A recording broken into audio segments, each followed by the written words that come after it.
Hello there, folks. My name is Spoonks, and I saw Moana 2. It was okay. I was interested yet skeptical about Moana 2. I wasn't objecting a sequel to Moana. In fact, I think there's a lot of possibilities and potentials for a sequel, which is why I was interested with it. And the trailers did show promise. I liked what I was seeing, and it looked like a fun time. But the thing with this movie is that this wasn't announced until early February this year. The fact that it was originally going to be a show made for Disney Plus, and then they rushed it out to be a feature-length film because apparently it was quote unquote so good it had to be seen in theaters. That raised a few eyebrows for me, but I still went in with an open mind. I love the first Moana, and if this show was as good as they said they did, then I had a feeling that this could be a bit better than expected. It wasn't. It's not bad. I don't want to say that. It's not a bad movie. I don't think it's as bad as a lot of people have made it out to be, but it is definitely a step down from the first film in a lot of ways. Still not terrible, but not great either. Starting with the things I liked, I think the high points for this movie were the beginning and the climax. I know a lot of people had issues with the opening act of of this movie, but I honestly did not mind it. I thought it set things up pretty strongly for the film. I was interested in seeing what was going to take place, how this journey would unfold. I liked how it showcased how much time has passed for Motunui and how far Moana has went for her people, and it contained some of the sweetest and best jokes in the film. I liked seeing Moana bond with her sister. It set things up really nicely. Sure, it's a bit clunky, especially with the editing. You can definitely tell this was supposed to be a TV show. More on that later. But I thought it set things up really well. And the ending of the movie, the climax, that was perfect. That was probably the only part of the movie that really reached up to the first film, in my opinion. The action was solid, the stakes were high, the emotional beats actually hit, and where it takes Moana, I thought was very well done and excellent. And I'm curious to see where her journey will go in the future, because they do set up a third film, so be on the lookout for Moana 3. But where this movie ends and sets things up in regards to that movie, which is definitely happening given how much money this is going to make, I'm pretty curious to see where it will go. I really enjoyed the ending. I think it really ended things on a very high note. I also think Moana and Maui are just still fun, lovable, exciting characters. Moana is easily the best character and best thing about this movie. Ali Cravalho still brings her A game to the performance, a ton of energy and passion, and her character, I think, is written very well. And once again, the highlight of the movie, since this one's mainly focused on her, since Maui takes the back seat this time around. But once he comes into the picture, the movie definitely picks up from there. We get that classic Moana Maui chemistry and dynamic from the first film, and that's always wonderful. And while his incorporation to the story isn't really much, his presence was very much needed. He definitely brings a lot of energy, and once again, the classic dynamic between the two of them is always delightful and charming. The animation is also excellent here. I thought it looked really solid, especially on the big screen. The colors, the movements, the action, it was all very well done, especially when you consider this was originally meant for streaming and was done by a smaller studio. And I can't imagine the crunch time they had to go through when this film was announced to be going from a show to a movie. But let me just say, animators, you really knocked it out of the park. You did an outstanding job bringing this world to life. I thought it looked absolutely stupendous. Once again, the colors, the designs of all the various characters and creatures, the action, everything looked really well done, nicely polished, and just absolutely gorgeous on the big screen.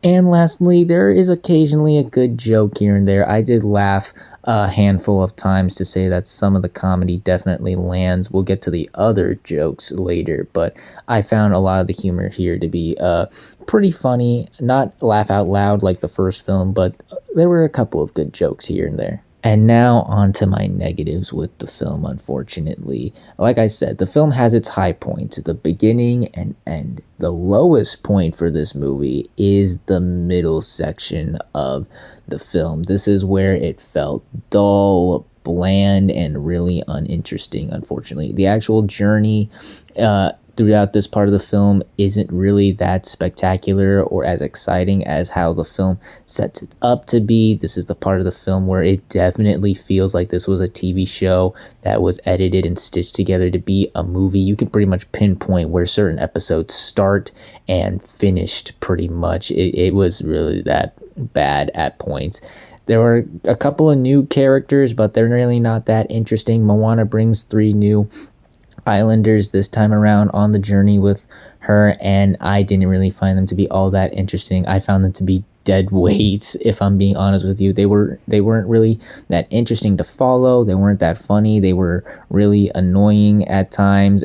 Maybe had this been a TV show, or if they had more time to flesh these characters out, they would have been a bit more entertaining, but I just didn't really care about them all that much. She even brings the pig around this time, but even then he still gets outshined by the chicken once again. 2 movies in a row, and this pig gets overshadowed by the chicken here.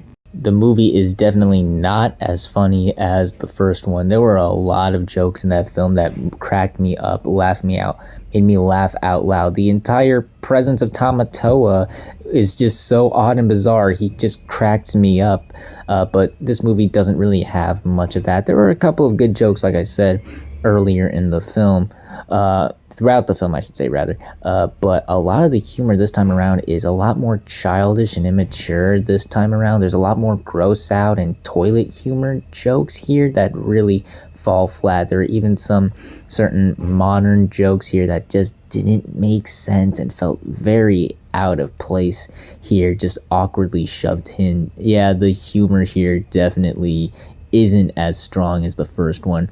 And probably the biggest sin of them all here is that the songs even don't match up to the first film. I liked the opening song. I thought that was well done and really set things up nice and done. I thought that was kind of catchy and charming, and there is a reprise of one of the original songs from the first film near the end of the film that I thought was really good, mainly because it was another thing from the first film. But regardless, the songs here aren't that memorable. They're not catchy. They're not that memorable, if I'm being honest with you. By the time they ended, I forgot that they were even in the film, which wouldn't be bad if this was something like Leo, that Netflix Adam Sandler film where, the songs aren't great, but the movie was still good, and you weren't really going to that movie for the songs. You were going for the characters and the humor.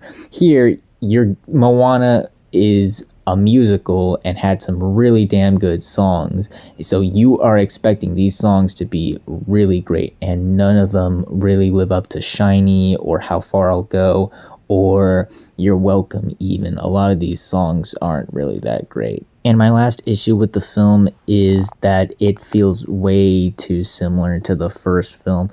There's an over-reliance on callbacks. There's basically a lot of, remember when this happened in the last movie? To the point where even characters say that verbatim. And you can definitely tell the filmmakers tried to follow the formula in the last film to the point where it was starting to remind me a lot of The Hangover 2. And y'all know that is not a compliment. I wouldn't say it's the exact same movie, but it is definitely very, very similar in a lot of ways. But despite those many, many flaws, I still didn't hate this movie. This is probably like my Gladiator 2 review where I made it out to be worse than it actually is, and it's not really even that bad. Hell, if I'm being honest with you, I would rather watch this movie over Gladiator 2 in a heartbeat. I like this way more than Gladiator 2.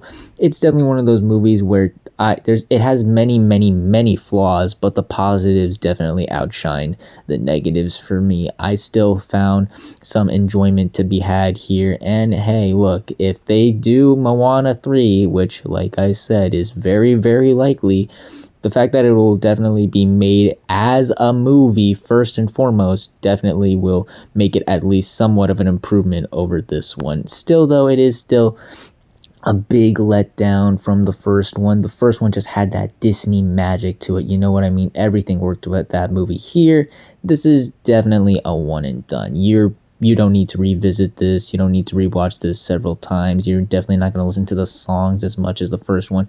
But if your kids really want to see this movie, or you're as big of a fan as I am of the first film, I'd still say go check it out. It's definitely worth at least one watch, you know. I still think it's a solid enough time at the theater. If anyone was telling me they were going to go check this out, I wouldn't be mad at them. It's just, it doesn't live up to the first one, unfortunately. So those are my thoughts on Moana 2. What did you all think of it? If you've seen it, did you like it? Did you hate it? Comment down below and let me know.